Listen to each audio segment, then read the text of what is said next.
सतनाम सत साहेब। आज होली के शुभ अवसर पर सभी को हार्दिक शुभकामनाएं।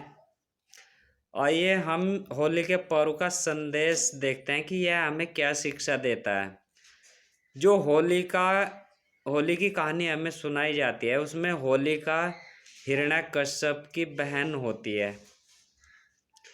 हिरण्याकश्यप एक निरंकुश प्रतापी अधर्मी शासक होता है और उसका पुत्र प्रहलाद होता है जो कि ईश्वर की सच्ची भक्ति करता है। लेकिन हिरण्याकश्यप अपने आप को ही ईश्वर समझता है, वह ईश्वर के समक्ष अपनी पूजा करवाना चाहता है। लेकिन वो प्रहलाद इस कार्य को नहीं करता है क्योंकि उसे सच्चाई का पता है और इस कार्य को अंजाम देने के लिए हिरण्याकश्यप का साथ होलिका भी हिरण्याकश्यप का साथ देती है। तो हिरण्याकश्यप जो एक निरंकुश शासक है वह होलिका को आदेश देता है कि तुम जो है अपने भतीजे को लेकर के अग्नि में बैठ जाओ जिससे कि यह जलकर खत्म हो जाए। होलिका ने ऐसा ही किया है, लेकिन ईश्वर की कृपा से होलिका जल जाती है और प्रहलाद जो है बच जाता है। अब इस शरीर के अंदर जो आत्मा है संचालन करती है वह प्रहलाद का संकेत है, प्रहलाद रूप का कार्य करती है। और जो हमारा मन है वह हिरण्याकश्यप की तरह कार्य करता है। और जो होलिका है वह हमारी पांचों इंद्रियों की बुराई होती है जो कि हमारे ही शरीर की बिल्कुल सगी होती है। तो हमें अपनी बहन रूपी बुराई पर विजय पाने के लिए हिरण्याकश्यप रूपी मन का साथ नहीं देना है।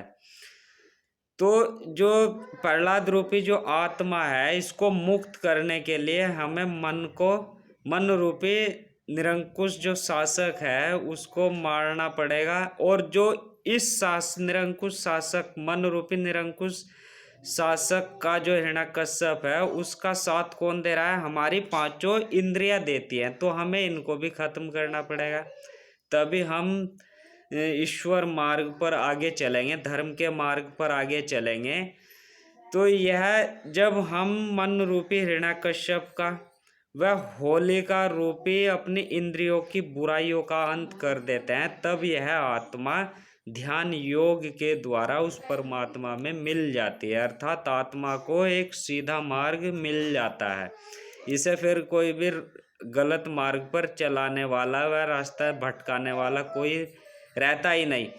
तो यही संदेश है कि हमें अपनी बुराई रूपी बहन का यानी हमारी जो पांचों इंद्रियों की बुराई है उनको खत्म करके और जो हिरण्याकश्यप रूपी हमारे शरीर में मन है उसका साथ न दे करके उसको खत्म करके अपनी आत्मा रूपी प्रहलाद को ईश्वर में मिला लें। और यह तभी होता है जब हम नाम जाप करते हैं, जिक्र करते हैं, भजन सिमरण करते हैं, मंत्र उच्चारण करते हैं अंदर ही अंदर, यानी हम ध्यान योग साधना करते हैं, इबादत करते हैं, मन फिराव वाली प्रार्थना के द्वारा हम इन बुराई पर और इस हिरण्याकश्यप रूपी जो निरंकुश शासक है इस पर विजय प्राप्त कर लेते हैं और हम अपनी आत्मा रूपी प्रहलाद को उस ईश्वर में मुक्त कर देते हैं, मिला देते हैं। तो आइए इस ओर बढ़े और जो होली का पर्व का संदेश है उसे धारण करें और संसार में जो नफरत फैली हुई है उसका अंत करें। और आप सबसे बड़ा सहयोग कर सकते हैं इस परिवर्तन की घड़ी में ध्यान योग करके, इबादत करके, मन फिरा वाली प्रार्थना आरंभ करके। सतनाम सत साहेब।